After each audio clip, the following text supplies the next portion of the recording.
Well, hello everybody, Roger here, and welcome to my channel, Rogers Reads. So today I'm doing a book review of a book that I read recently entitled The First 15 Lives of Harry August, written by Clara North. So I read this book in ebook format, so I don't have a physical copy. So this book follows our main character, Harry August, who lives his life over and over and over. But it's the same life, and he always returns to exactly where he began, as his mother gave birth to him in the ladies' restroom. So once Harry reaches the age of 6 or 7, all of his memories return, complete with all of the knowledge and experience that he's amassed in his previous lives. So think of the movie Groundhog Day, except for an entire lifetime.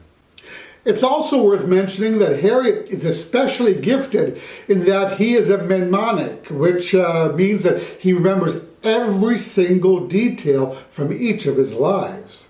Now what's interesting though is that he doesn't live the exact same life every time, meaning he can choose to do whatever he wants to do during his lifetime, whether that be teaching at a university, becoming a scientist, becoming a lawyer, a doctor, a physicist, living in Russia, basically whatever he wants to do, as long as he can fit it within that lifetime.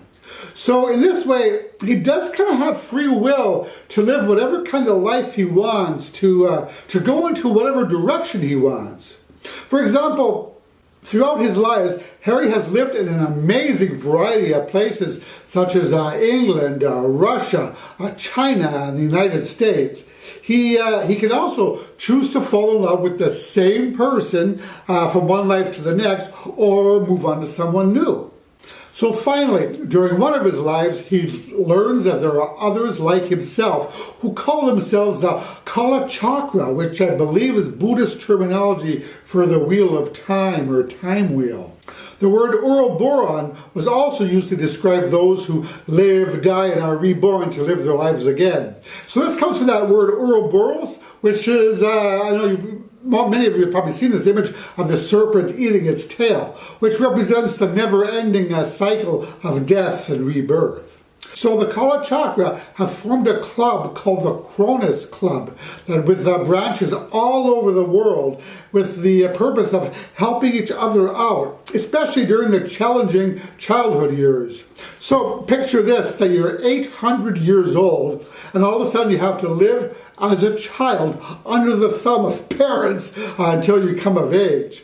So that's when the other Kala Chakras step in and help, as they often extricate Kala Chakra children from ridiculously repetitive or difficult childhoods. Very often they'll offer the parents a huge sum of money to take the child out of the home to put him in a special school.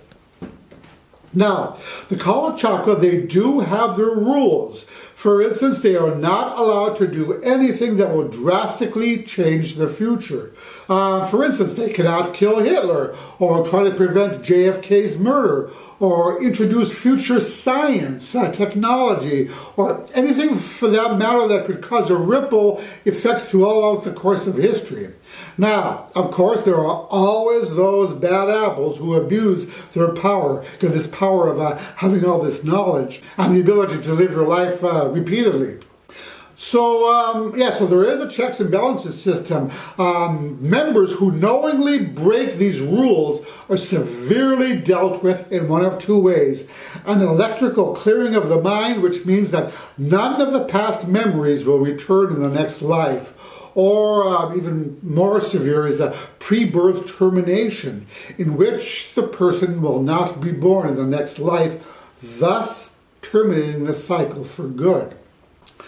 Now, what I found especially fascinating is that the club members pass messages to each other through time.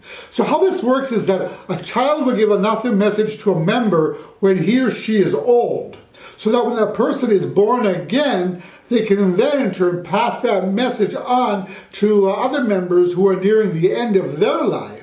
So in this way, the past connects to the future, and the future connects to the past from one lifetime to another. And so these messages are just getting passed on. So, so I found that aspect of it very cool. So, One day, everything changes for Harry. At the end of Harry's 11th life, a little girl appears at his bedside, and obviously a Kala Chakra, and warns Harry that in the future a global catastrophe occurs and that he and the other members have to do something to stop it. But as Harry and the others investigate, they figure out pretty quickly that one of their own is to blame. That is to say, one of the Kala Chakra is breaking the rules. And now it's up to Harry to figure out who's doing it, how they're doing it, when they're doing it, and somehow stop the catastrophe from happening. So I really love the immense scope and scale of this story. I felt that this was an extremely well fleshed out version of time travel. So through Harry's various lives, we get a peek into history, especially the highs and lows of the 20th century.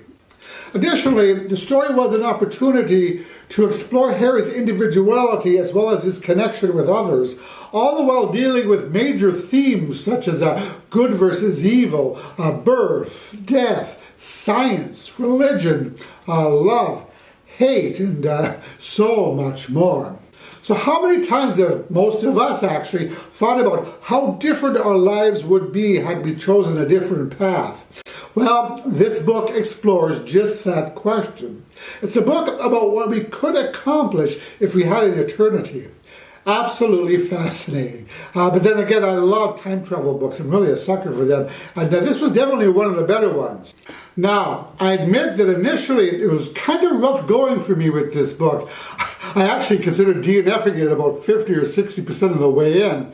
The story is told from multiple timelines, which took more than a bit of getting used to. But more than that, it was kind of a dense book, especially in the beginning, and the story takes quite a bit of time to develop. But once it did, boy, oh boy, what a ride. I'm really glad that I stuck it out because it was so worth it in the end. The story really picked up speed and ended up being exciting and gripping, engaging me all the way to the surprising and stunning, yet totally satisfying conclusion. So all in all, The 15 Lives of Henry August was a profound and gripping story with a compelling and relatable protagonist, an exciting, well-developed plotline, and a fun supporting cast of unique and interesting secondary characters.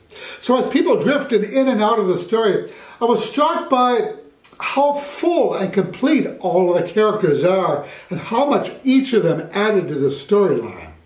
So this was an emotionally intense and deeply engaging novel that had me on the edge of my seat once I got past that initial slump until the explosive ending.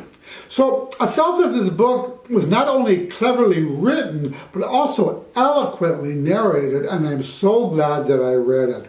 And I really recommend this book if you like time travel novels. But be warned, it's kind of boring in the beginning, so you want to stick it out because it does get better. So that's about it for this time. Have you read this book? If so, what did you think? Let me know in the comments.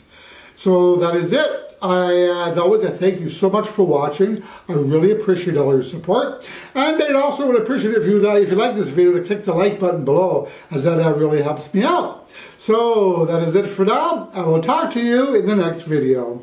Roger and out.